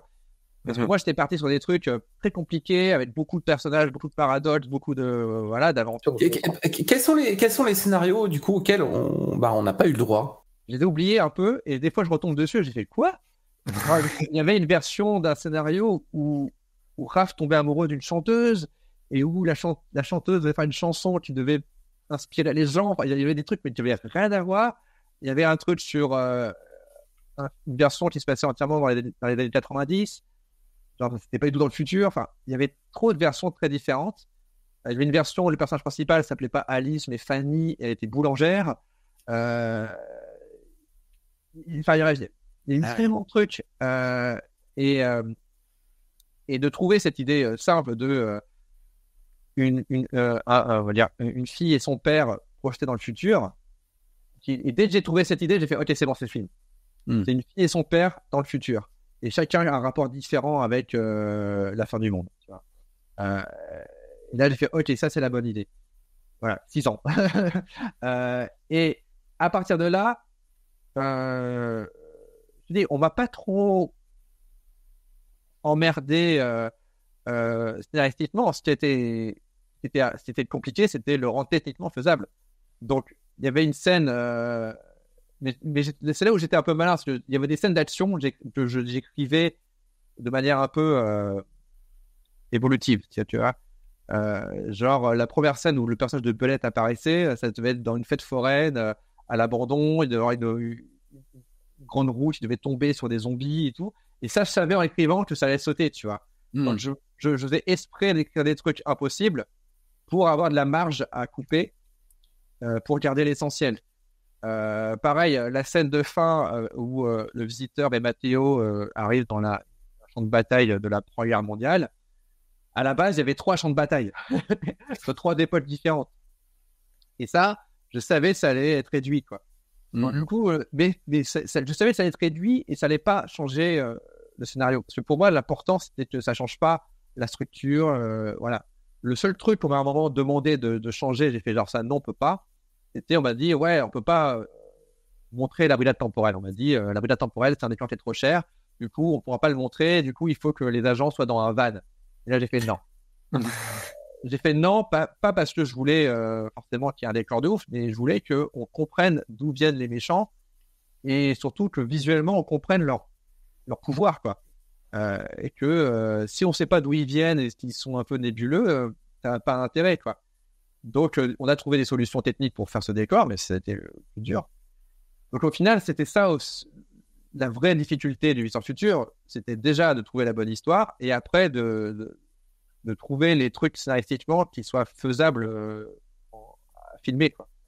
Quand tu prends du recul justement sur ce projet-là, est-ce que tu penses que pour toi, c'est le succès, il a obtenu le succès que justement tu en attendais? Moi, j'attendais pas grand-chose. Hein. Peut-être que les producteurs attendaient, comme d'habitude, un plus. Moi, je pense qu'il a eu le succès qu'il méritait. Dans le sens où nous, on avait cette mission, ce challenge de faire un film de science-fiction issu d'Internet on avait un plafond de verre qu'on nous disait que c'était impossible à dépasser, c'était les 100 000 entrées. On disait, les gens qui vont voir des films de genre en France, ils sont pas plus de 100 000. Et surtout, vous venez d'Internet. Donc, du coup, on avait ce plafond. Et le fait d'avoir fait 300 000, dire, OK, on peut faire plus. Donc, pour moi, c'était ça qui était le vrai challenge. Et surtout, d'avoir réussi à ramener au cinéma des gens qui vont pas forcément au cinéma et des gens qui ont pas forcément vu la série. Parce qu'il y avait aussi parce que quand les producteurs ont dit, ouais, dites-nous combien il y a des gens qui ont vu sur Internet, ça peut nous dire combien de gens on va au cinéma. Je fais, non. Ça marche pas comme ça. Ça marche pas comme ça. Déjà parce que la série, elle est vieille. Et en plus, parce que c'est pas parce qu'un truc marche sur Internet qui va marcher au cinéma. On sait très bien que c'est faux. Et moi, ma plus grande fierté, c'est que je pense sincèrement que sur les gens qui sont déplacés pour aller voir le film, la moitié ne connaissaient pas la série, ou alors que la connaissaient de loin, mais ils n'avaient jamais vu d'épisode. Et c'était ça pour moi le vrai challenge, quoi. Et les gens qui ont vu la série, qui ont vu le film, les critiques de cinéma, ils n'avaient pas vu la série forcément, ils suivaient vite fait, mais c'est très rare qu'un critique de cinéma ait dit la suite des aventures que j'ai suivies sur Internet. Non, ils n'avaient pas vu la série. Donc, j'avais vraiment ce challenge de faire un film de cinéma qui s'intègre dans le monde du cinéma français, quoi. C'était ça qui était pour moi le plus important. Est-ce que du coup, je vais gentiment diffuser, tu vois, quelques petites pages, tu vois, du script que tu nous as envoyé, juste histoire de faire une petite illustration. Quelle est la séquence que tu as écrite dont tu es le plus fier, mais la séquence qui a le mieux rendu à l'image, tu vois ce que je veux dire? En fait, les 9 premières pages qui correspondent à la première scène, c'était un peu le crash test. C'est-à-dire que c'est la séquence qui devait à la fois montrer les enjeux du film, montrer les protagonistes, à savoir le visiteur et la brigade temporelle, et qui soit aussi comme un mini court-métrage à l'ancienne, et donc pour moi, c'était le plus important parce que je savais que les producteurs qui connaissent pas trop la série ou vaguement, ils n'arrivent pas au bout de 10 pages à dire ok, on a compris le concept, c'était mort, quoi. Et donc cette séquence d'ouverture a toujours été un peu la séquence essentielle. Que je vais rappeler pour nos éditeurs, grosso modo, on est dans une centrale nucléaire, on a 2 techniciens qui savent pas trop ce qui est en train de se passer, mais il y a des alarmes. Et là, du coup, il y a un mec du futur qui débarque en disant oh là là, il faut faire ci. Après, il y a d'autres personnes du futur qui viennent en disant il faut faire l'inverse. Voilà. Et tout joue sur le fait de est-ce que ces deux ingénieurs de centrale en fait vont prendre ou pas la bonne décision. Sachant que ces deux boutons qui sont un peu vagues parce qu'il y en a un qui est, je me rappelle plus, un qui est bleu, l'autre est orange. Ouais, donc, c'est ça. Ils savent pas si c'est l'un est bon, l'autre est pas bon. Est-ce que le jaune, c'est jaune et bleu. Du coup, on dit qu'est-ce qui est le. Quand en plus il n'y a pas d'indication et que le manuel est en chinois, bref, il y a... Et en fait, tous ces éléments-là, qui sont des éléments un peu de gag, en fait, sont quand même hyper importants dans l'intrigue. C'est pas juste un gag. Et c'était pour moi hyper important. Cette première scène, c'était la plus importante. Parce que ça cerne l'enjeu, l'humour, les personnages, et de le faire en... Je me rappelle, au début, justement, quand je l'ai écrite, je me suis dit, oh là là, il faut pas que la scène dure trop longtemps. Et en fait, dès que j'ai accepté qu'il fallait que je prenne le temps sur cette scène, parce qu'en fait, c'est pas qu'une scène d'intro, c'est une scène où tout est exposé, tous les enjeux sont exposés. Et donc, j'ai pris plus de temps pour l'écrire, dans le sens où plus de pages. Et elle fait 9 pages, alors qu'à la base, dans mon séquencier, j'avais prévu qu'elle passe, je sais pas, 3 ou 4 pages. Et en fait, non. En plus, comme il y a de l'humour, donc il y a beaucoup de répétitions, il y a beaucoup d'allers-retours, machin, il fallait se dire, non, je prends le temps de cette séquence parce que finalement, c'est pas que de la blague. Il y a beaucoup d'informations qui sont présentées sous forme de blague. Et si je loupe ça, après, c'est mort. L'autre séquence aussi dont je suis très content, c'est le switch de quand le personnage d'Alice, son père vient la chercher. Tu vois, c'est là où pour moi, il y a 2 niveaux où les gens font « Ah ouais, d'accord ». Bon, c'est la première scène où ils font « Ah d'accord, ok, ça c'est l'univers, c'est le ton, c'est rigolo, ah il y a des explosions ». Puis après, tu as le personnage du présent un peu normal qui affronte son propre père dans une conférence, mais on ne sait pas que c'est son père. Et là, donc, il y a ces 2 niveaux où les gens retiennent, disent ah, « Ok, là, ils rentrent un peu dans le film. » C'est intéressant parce que ça marque aussi assez rapidement les nouveaux personnages. Parce que ces 2 personnages-là, en fait, finalement, des 2 personnages principaux ne sont pas des personnages de la série. C'est ça qui est important à mentionner. Donc, ça leur crée une légitimité, une consistance. Voilà, un enjeu qui soit et un enjeu universel. Et pour moi, c'était hyper important d'introduire ça avant d'aller dans le futur, avant d'aller dans des délires un peu plus SF et tout. C'est que ces personnages-là, ils aient un enjeu fort, qui est l'enjeu que l'on peut avoir tous. Et le gouffre générationnel sur qu'est-ce qui est important ou pas. Et donc, pour moi, c'était ça le plus important, le plus dur, quoi. Parce que bizarrement, à partir du moment où on va dans le futur, on arrive dans des trucs où je suis un peu plus à l'aise avec les zombies, avec le terrier, tout ça.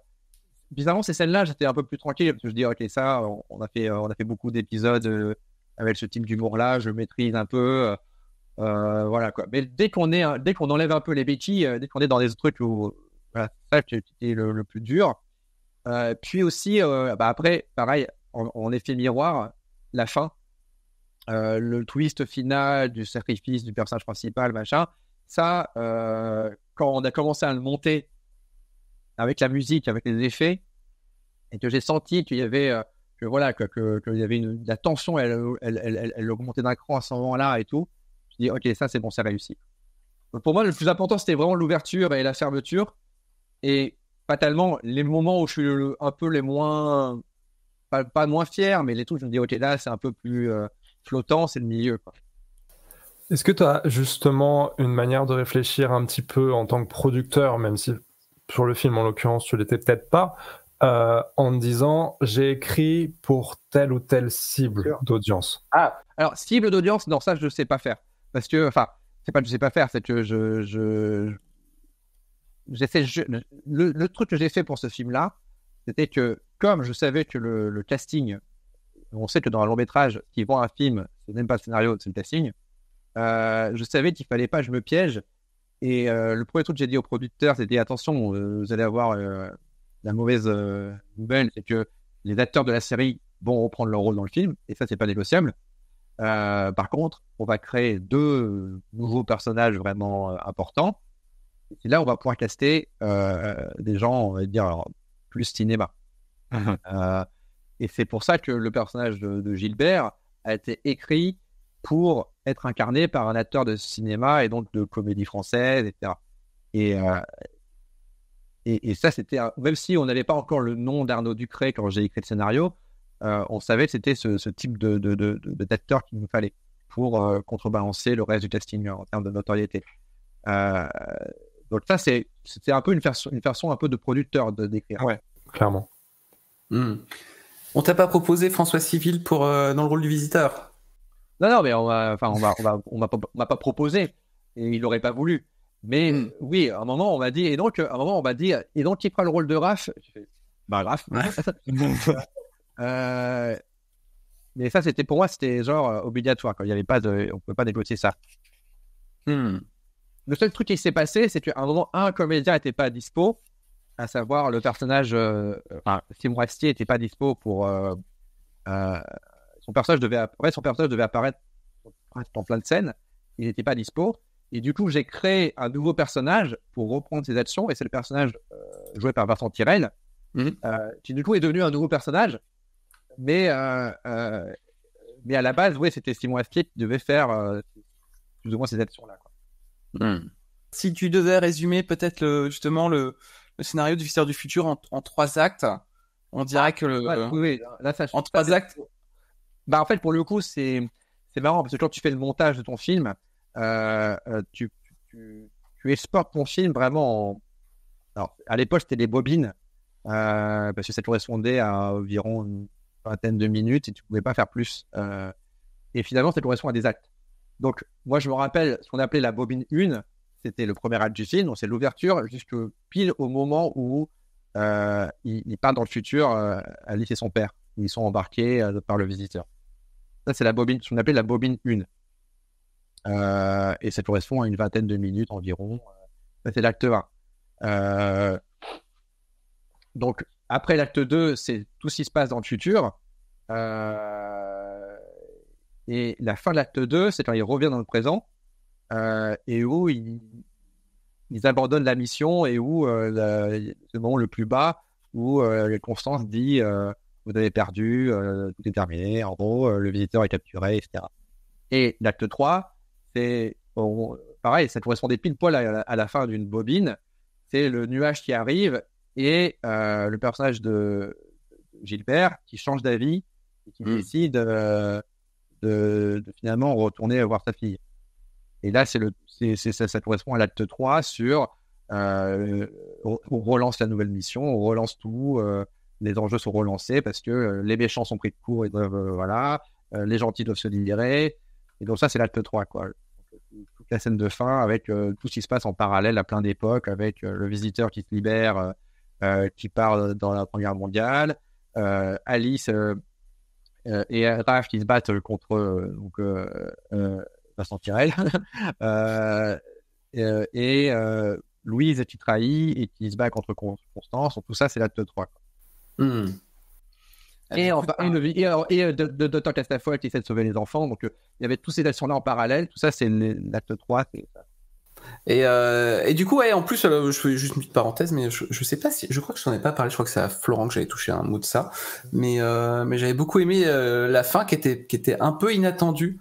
Là, on aurait pu attendre un happy end à 3 bandes, elle ne se fera qu'à 2, et je trouvais que c'était très sympa. Il fallait qu'il y ait une conséquence, il fallait que... Et voilà, donc du coup, il fallait, même si c'est un happy end, il y a un sacrifice quand même qui est fait, quoi.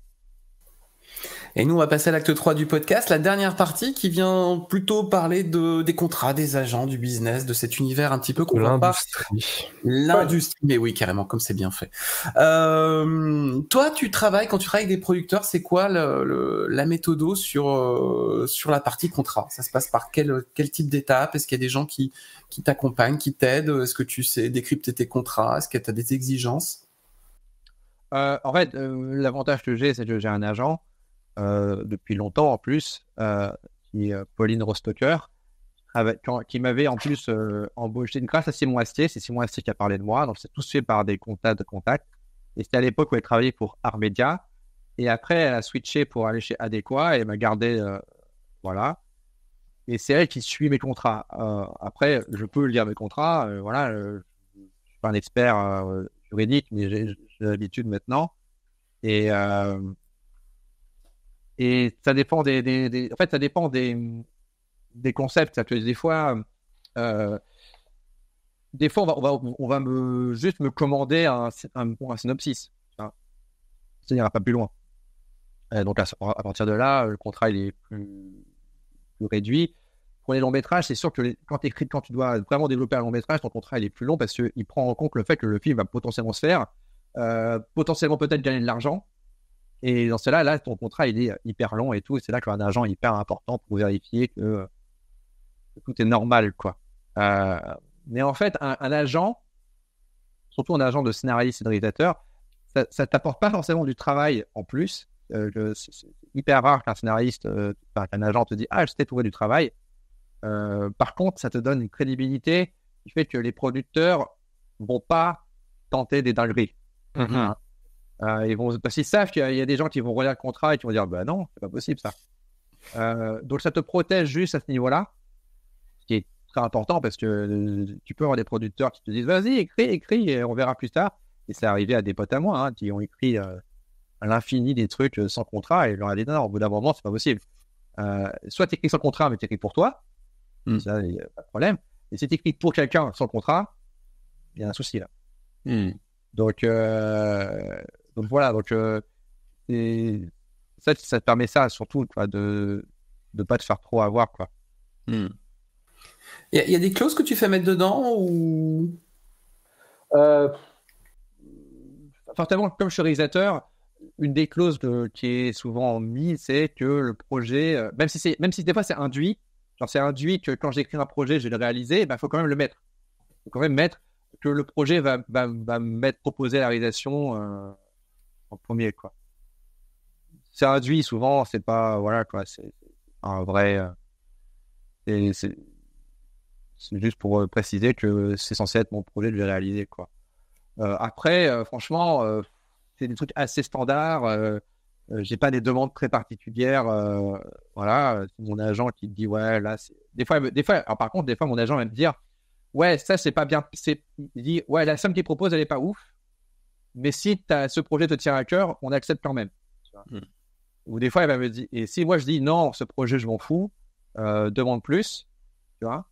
Ou si je dis non, ce projet il m'intéresse vraiment et même si c'est mal payé, je veux le faire, elle dit d'accord, dans ce cas-là, je vais pas demander plus. Donc c'est là où on s'accorde avec mon agent. C'est à quel point on peut pousser l'enveloppe ou à quel point des fois je lui dis non, là, je sais qu'ils n'ont pas une grande enveloppe, mais c'est pas grave parce que j'ai confiance en eux. Ou si c'est en mode ouais, voilà, tu peux pousser l'enveloppe parce que toi, tu le permets, quoi. Parce qu'un scénariste en France sur un long métrage, je pense qu'au prix de départ, si je dis pas de bêtises, on doit être autour de 70-75. Non, t'étais moins sur Le Visiteur ? Bien sûr, mais bien sûr. Ah ouais. Mais est-ce que tu as jonglé avec ta part de réalisateur ? Parce qu'il faut expliquer aussi à notre audience que du coup, quand tu es scénariste, tu es rémunéré pour le scénario, tu seras rémunéré d'ailleurs même plus tard par des droits de diffusion. Je pense qu'on abordera ça dans un futur podcast un jour en accueillant un responsable de chaîne, parce que ça, c'est hyper intéressant. Voilà, quand t'es pas dans le milieu, c'est compliqué de le savoir. Et puis effectivement, le réalisateur aussi, quand t'es scénariste et réalisateur, tu peux mettre on va dire un curseur entre une partie de droit d'auteur et une partie concrètement de technicien audiovisuel, c'est ça ? Oui. C'est pour ça que t'as ton contrat d'auteur, ton contrat de réal. C'est vraiment deux trucs différents. Mais bizarrement, dans le contrat de réal, t'es aussi payé en tant qu'auteur. C'est ça que les gens sont un peu perdus, quoi. Mais moi, je n'ai toujours pas compris. Mais après, aussi, le truc, c'est que quand c'est ton premier long métrage, t'es forcément moins payé parce que ils savent que c'est une carte de visite de ouf après. Donc, tu vas pas demander tout de suite 100 000 euros pour ton premier long métrage. C'est pas dans ton intérêt en plus, tu vois.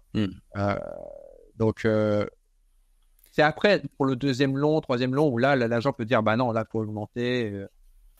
Parce qu'il faut temporiser aussi des sommes, parce que c'est vrai que c'est un métier où quand on communique sur les sommes, elles peuvent des fois être un peu impressionnantes, mais le truc que les gens ne se rendent pas compte, c'est que quand tu dis, alors, imaginons que tu vois, moi j'étais payé, alors je sais pas si je sais le dire, mais beaucoup moins que le droit, parce que de toute façon, nos autres invités pas mal en parlent, parce que de toute façon, c'est la logique de ce podcast-là aussi, allons dans les détails, ouais, complètement. Je me demande si tu vas temporiser en fait sur la même chose que j'avais temporisé. Comme ça, je vais voir. C'est surtout que tu t'es payé la moitié de la somme avant que le projet se fasse et tu es pas sûr que le projet va se faire.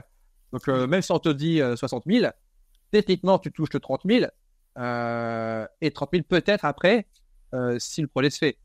Tu vois, donc, du coup, à chaque fois, tu dois diminuer. Et ces 30 000, après, tu es payé par étape, donc synopsis, machin, et là, tu es payé 3 000, tu vois. Donc, c'est sûr que c'est... Ça c'est exactement là-dessus. Voilà, ouais, c'est là-dessus que j'allais temporiser, parce qu'effectivement, on se dit, même 30 000, c'est une grosse somme. Ouais, mais c'est 30 000 qui sont payés sur 2 ans étalés. Il faut savoir aussi que si on prend une option, souvent l'option, elle est déductible d'une première vraie paye une fois que le projet est pris. Donc toi, tu te dis, c'est super, j'ai été optionné, j'ai pas, moi, 4-5 000 balles. Et on dit, le contrat d'après, c'est 15 000. Tu dis, c'est incroyable, parce qu'en fait, on vient te retrancher les premiers 5 000 de l'option. Là, tu fais, Ouais, non, mais c'est ça qui est toujours...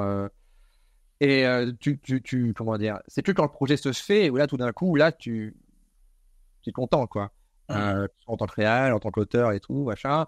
Mais sauf que c'est tellement rare qu'un projet se fasse que tu es souvent payé pour des projets qui ne se font pas. Et c'est pas rare, on va dire. Et encore, c'est bien d'être payé pour un projet qui ne se fait pas, déjà. Oui. C'est déjà pas mal. Pas trop de temps perdu, quoi. Est-ce qu'il y a des erreurs courantes pour toi que tu vois justement au niveau production, distribution, qui pourraient être améliorées de manière générale dans l'industrie, que tu aurais pu remarquer par rapport à ton expérience? L'industrie n'a pas de sens. Je veux dire, pareil, alors, je ne suis pas distributeur, donc c'est dur pour moi de donner des leçons à des distributeurs. Ils ont leurs propres contraintes et tout, tu vois. Je pense que le vrai souci, c'est souvent un souci de c'est trop long, trop cher de faire un film. Tout vient de là, en fait. Quand c'est trop long, des fois, les films arrivent trop tard, ils ont plus trop d'intérêt et tout.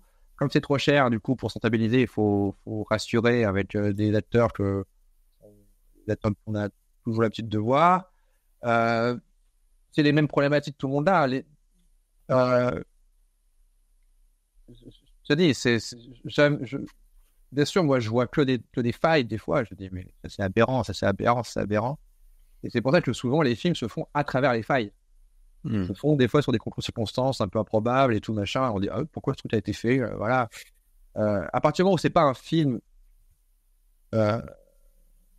comment dire, hyper organique. Là, le Visiteur Futur, il s'est fait entre les failles. Ouais. Il s'est fait dans les règles, mais dans les failles. Et est-ce qu'on dit souvent, enfin, peut-être c'est une idée reçue et tu me corrigeras là-dessus, mais on dit souvent que faire le premier long, c'est une grosse étape, mais que faire le deuxième, c'est l'étape encore plus. Je sais plus, je crois qu'entre le ratio de réalisateurs qui font leur premier et qui passent au second, je sais pas s'il y a plus que 30% simplement des réals qui sont encore présents. Est-ce que toi, est-ce que c'est une angoisse, soit sur la suite, ou est-ce que tu sens vraiment que le Visiteur version long métrage t'a ouvert vraiment des portes et que là, voilà, maintenant, est-ce que t'es dans une gestion de carrière ou t'es plus encore à te challenger parce que En fait, c'est que quand t'as fait un deuxième long métrage qu'on considère que t'es vraiment un réalisateur de cinéma. Quand tu as fait un film, on dit oui, tu es un gars qui a fait un film. Quand tu as fait 2 films, on dit oui, tu es réalisateur de cinéma. Et c'est sûr que le deuxième long métrage, c'est hyper pareil, c'est hyper important. Voilà,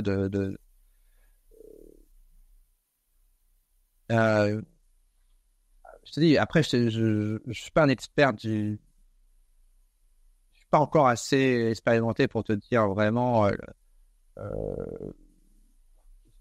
Le Visiteur Futur, c'était tellement particulier comme expérience et tout. C'est un film qui a fait des entrées, mais que beaucoup de gens du milieu n'ont pas vu. C'est ça qui est fou, en fait. C'est que y a des films qui font 0 entrée, mais tous les gens du milieu l'ont vu. C'est 2 trucs différents, en fait. Est-ce que ça t'a ouvert plus de discussions avec l'étranger? Parce que c'est vrai que tout de suite, quand on parle de films de genre, le Visiteur a quand même été distribué dans pas mal de pays. Est-ce que tu sens finalement que l'oreille pour la suite, elle est plus là-bas? Ou peut-être toi d'ailleurs, tu as envie de... Non, parce que le film n'est pas sorti aux États-Unis. Le film est sorti dans des pays en Allemagne, en Russie, en Ukraine. Bravo, on a vu le résultat. Et mais il n'est pas sorti aux États-Unis ni en Angleterre. Et ça a été vraiment aussi un truc qui m'a surpris. Je pensais vraiment que le film avait potentiel anglo-saxon, et non. Parce qu'à cause de l'humour, en fait, la partie comédie n'a pas été acceptée par les distributeurs américains. Alors que si tu avais fait un film sans humour de genre plus, ce serait sorti sur une plateforme ou américaine. Donc du coup, ça, oui, j'ai bien vu que, ok, d'accord, ça fait un frein, bizarrement. En fait, ce qui est un avantage en France, l'humour te permet d'avoir plus de portes en termes de distributeurs et d'entrée en France, mais à l'étranger, c'est un frein. Donc j'ai pu voir ça avec le Visiteur Futur, par exemple. Parce que je vois quand même, dans ta marque de fabrique, tu es quand même vachement dans tout ce qui est hybride au niveau des genres. Tu vas mélanger aussi bien la comédie que la science-fiction. Est-ce qu'à l'heure actuelle, toi, tu penses qu'il y a d'autres genres que tu aimerais explorer, ou alors tu as vraiment ta patte et tu te situes un petit peu là-dedans? Ah ben moi, je veux tout faire. Ouais, mais mes réalisateurs préférés, c'est des réalisateurs qui font tout, hein. Que ce soit Spielberg, Soderbergh, c'est des gens qui touchent à tous les genres. Ils peuvent faire des films d'horreur, comme des comédies, comme de la science-fiction. C'est ça qui m'intéresse, en fait. Moi, c'est cette multitude, en fait, de genres. Donc, j'ai pas envie de me contraindre à quoi que ce soit. Moi, j'adorerais faire un drame historique, voilà, par exemple. Donc, le problème, c'est ce qu'on me laisse faire. C'est ça la vraie contrainte. Et est-ce que justement, ça commence à se fluidifier là sur le prochain?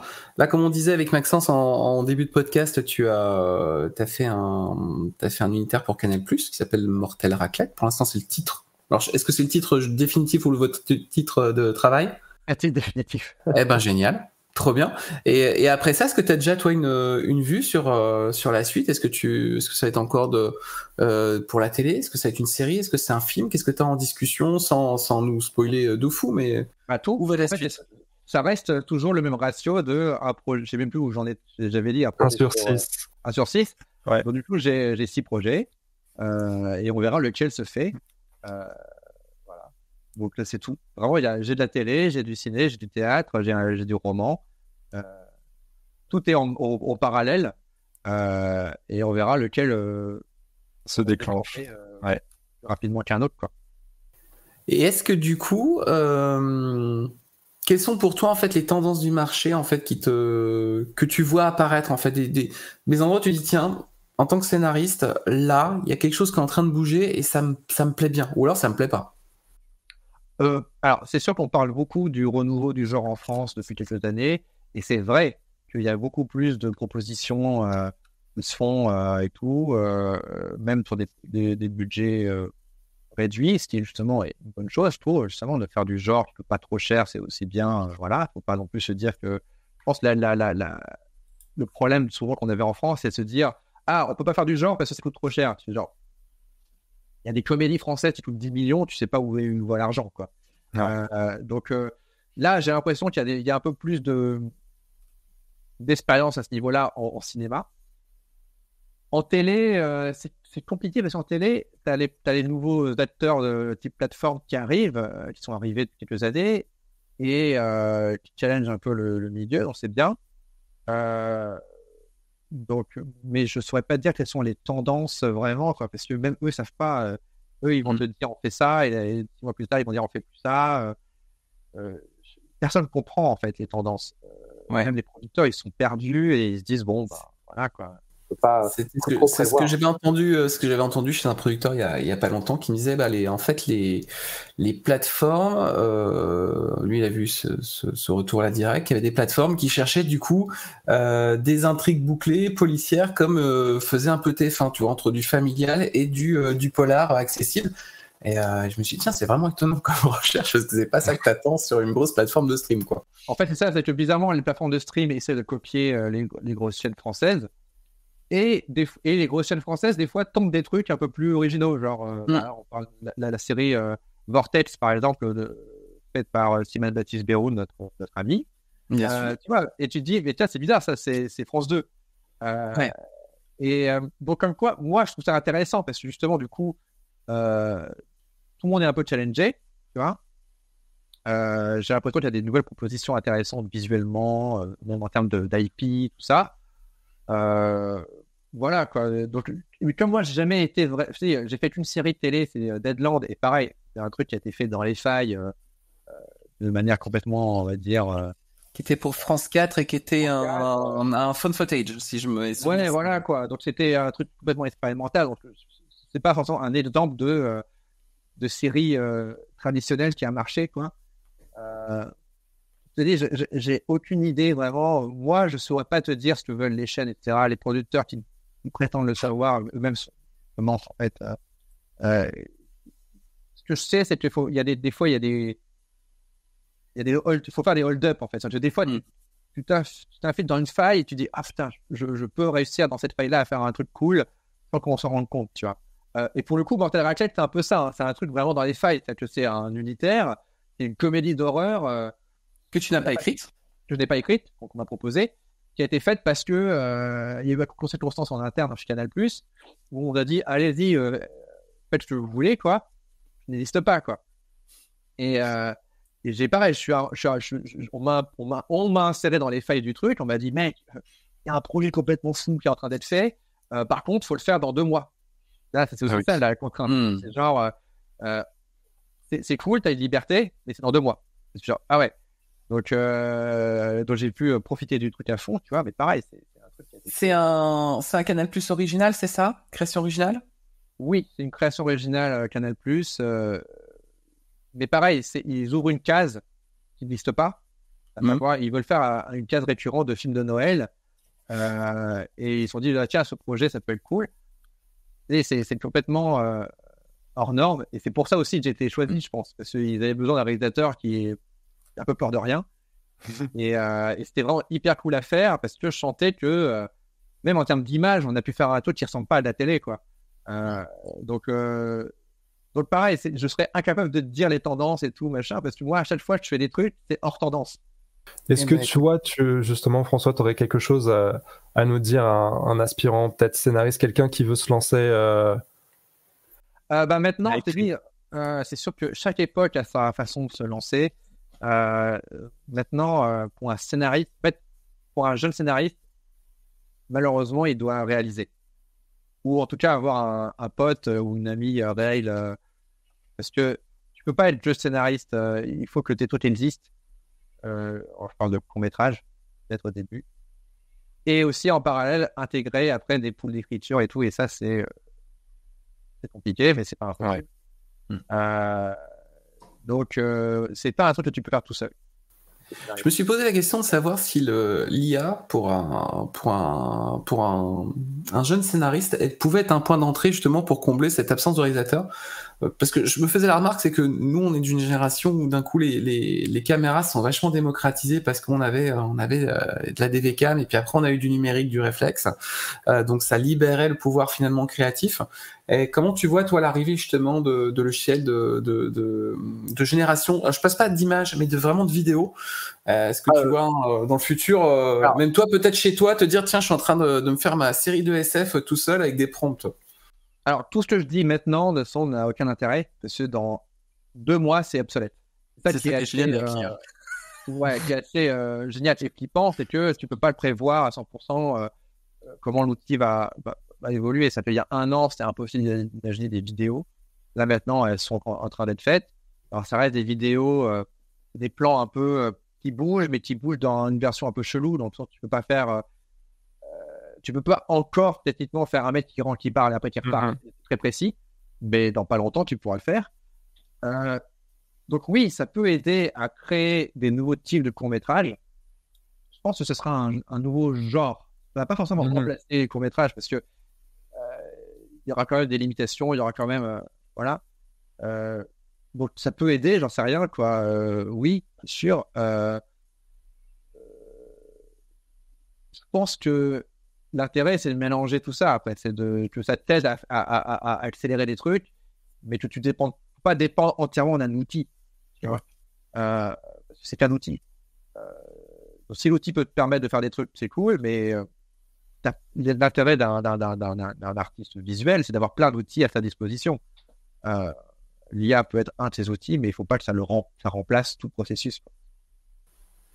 Très bien. Eh bien, écoute, nous allons clôturer cet acte 3. Maxence, je te laisse poser nos petites questions de conclusion pour savoir un petit peu les best préférences de François.